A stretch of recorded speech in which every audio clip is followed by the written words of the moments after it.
Hi, my name is Corey, and I'm a National Education Consultant for Scientific Learning, and I am going to walk you through some of the Fast Forward exercise demos for today. So first thing I'm going to do is take you into the student site for us to be able to access those demos.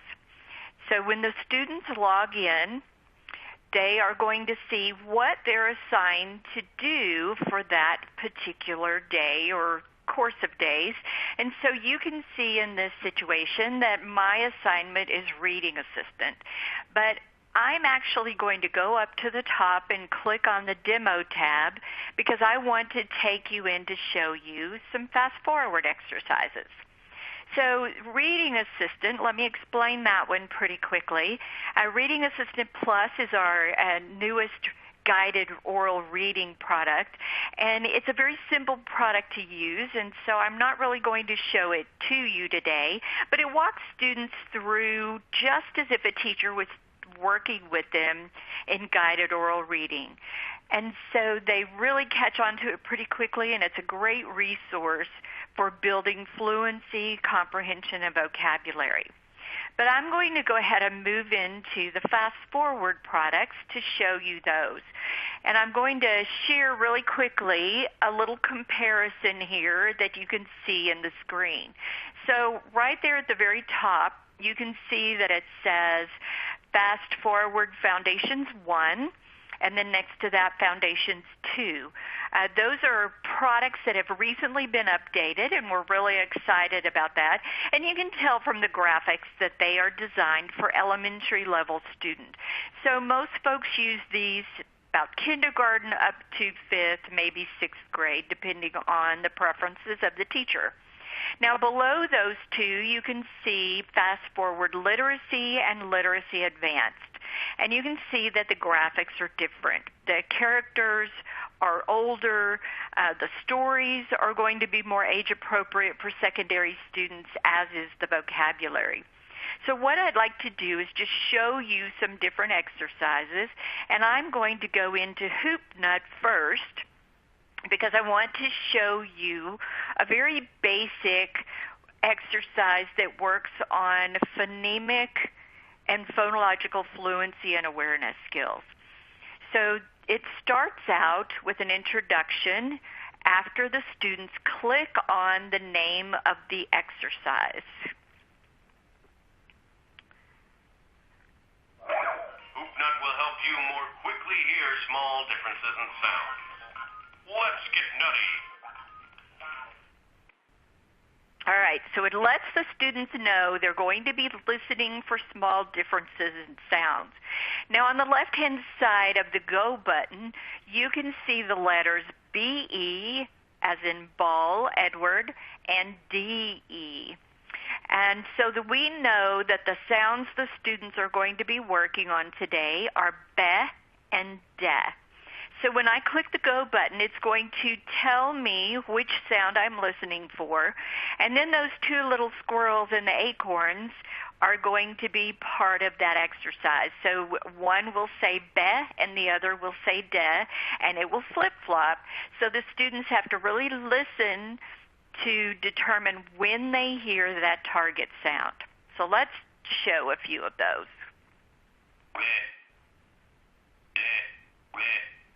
All right, so it was be, and I heard it on the right.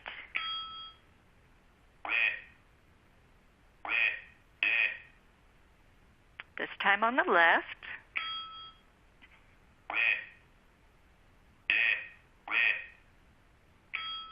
And again on the right.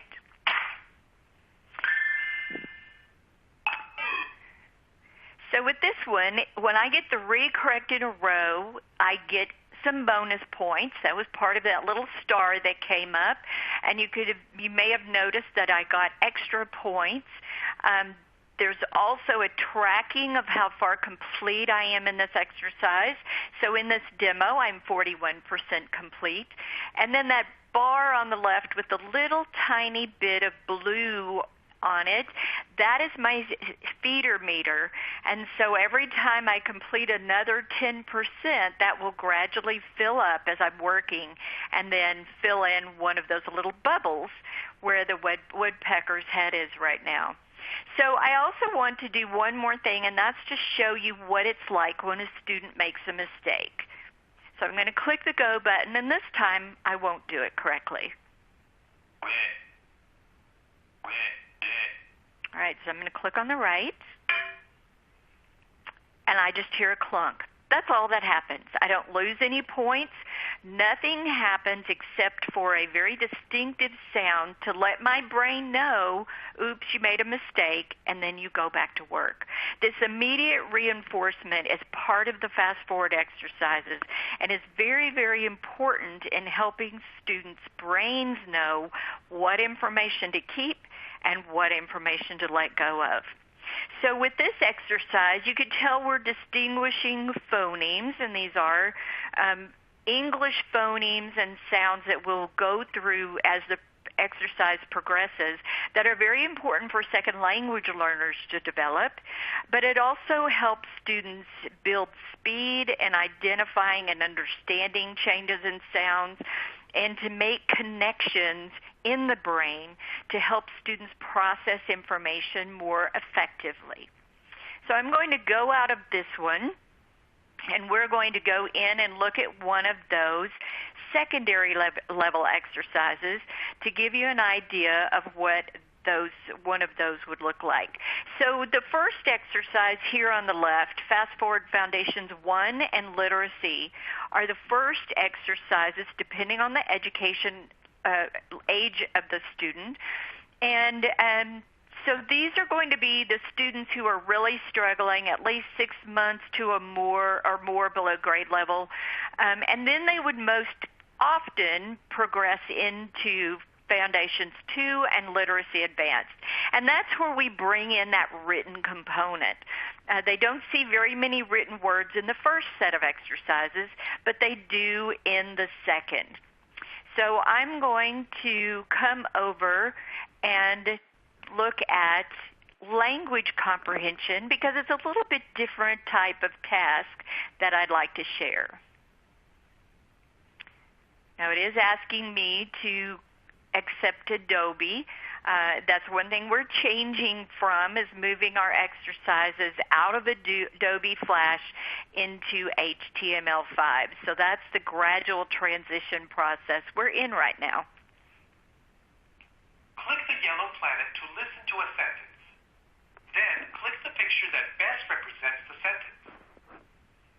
All right, so I'm letting you hear some of the exercise introductions, and these are available in both English and Spanish. Which pegboard holds some?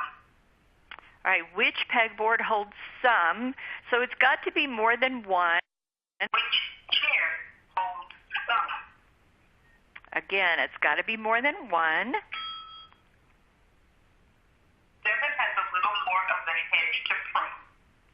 All right, so she has a little more of the hedge to prune. Now, these pictures and this character go along with a story that I've already listened to and answered some comprehension questions on. So in this case, she just has a little bit left. In the bottom one, she's completely finished, and on the right, she hasn't even started. So we'll go with the top right.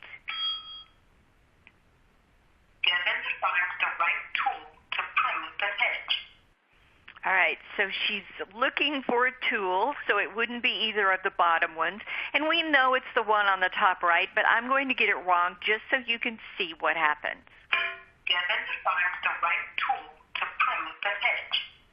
Now, this was a little different than the previous one that I showed you. We hear the clunk, but then it went ahead and showed me the correct answer and repeated the statement that went with that. And that's because it had enough information for it to actually repeat. When there's only two options, such as be and de, they really don't need to repeat it again. The students are going to get more and more opportunities to practice making those distinctions. And with this one, because we missed it, it's going to come back and be repeated gradually and randomly until we answer it correctly consistently. So in this particular exercise, we're really working on listening comprehension, which is an important precursor to reading comprehension. And there's also a part where we are following directions with some of the different little items that were in the story, as well as just the correct use of English language. We're going to get into pronouns, prepositions, plurals, all sorts of things with this particular exercise. So it's a great way to really practice that English grammatical structure that students need. We're also working on the cognitive skills, and those are memory and attention. We have to pay attention to what the directions are and hang on to that piece of information in order to identify, in this case, the correct picture. So we're really building those skills that students need to have to not only function in the classroom, but also be able to take those state assessments that are so important for students to be successful on nowadays. So now what I'd like to do is just quickly go down and show you a few of the reading exercises. Now, you can have students in all different levels of Fast Forward. You may have some students, as I said, who are significantly behind that need to go in those first 4 foundational, depending on their level. And then you're going to have some students who may be just a little bit behind or who need some extra practice with reading skills. So we're going to go into bear bags. And one of the other things that's different about the reading products is that they don't have that acoustically modified speech that you heard in those first 2. We know that some students have difficulty perceiving some of the consonant sounds, and it's a processing speed issue. So we've stretched those sounds out to give students more time to process them.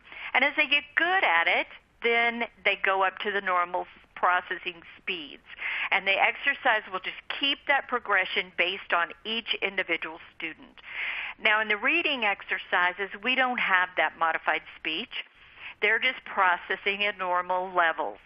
And so I'm going to go into one called Bear Bags, and this one is going to be one where the students are working on initial consonants, final consonants, and medial vowels.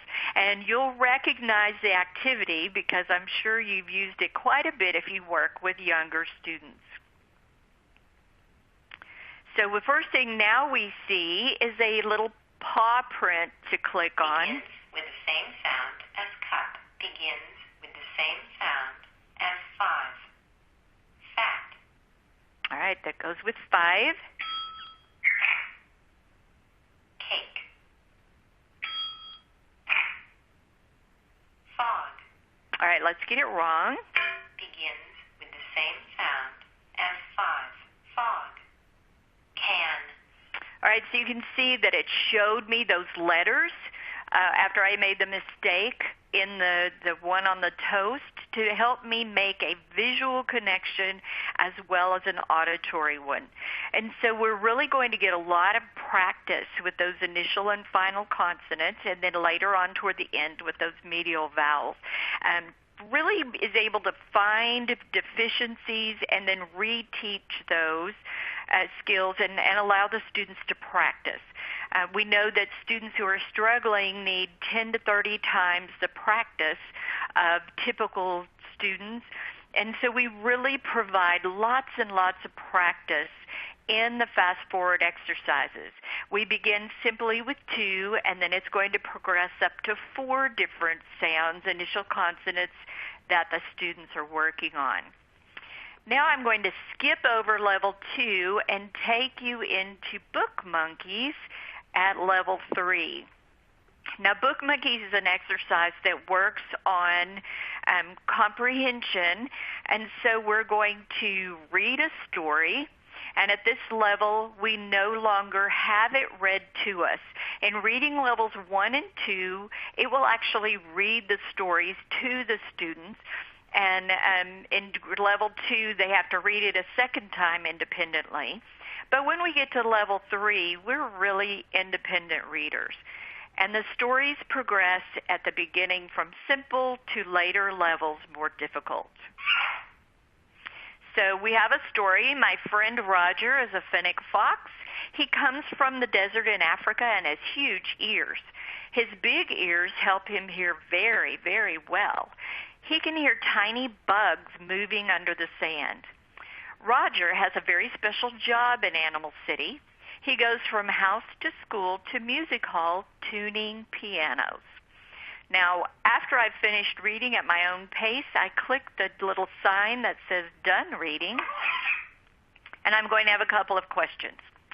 He can find tiny bugs because he digs in the sand, can smell them hiding, can see through the sand, or can hear them moving. Well, we know with his big ears he can hear well. And then he has big ears because they help him hear better. He is from Africa. He is a fox. He is afraid of noise. Well, let's just get this wrong. And we immediately go back to the reading selection we just read. Now, even if I've gotten it right, after a second or third question, it's going to take me back to this selection and this portion of the selection because it's going to have me go through all the different levels of questioning for each part of the story. And so it's going to progress on its own. The teacher does not have to worry one bit about where the student should be and how quickly they're moving. It's going to keep up with the student and adapt to the student's responses. So again, we're working on memory, being able to hold that information from the story to be able to answer the questions.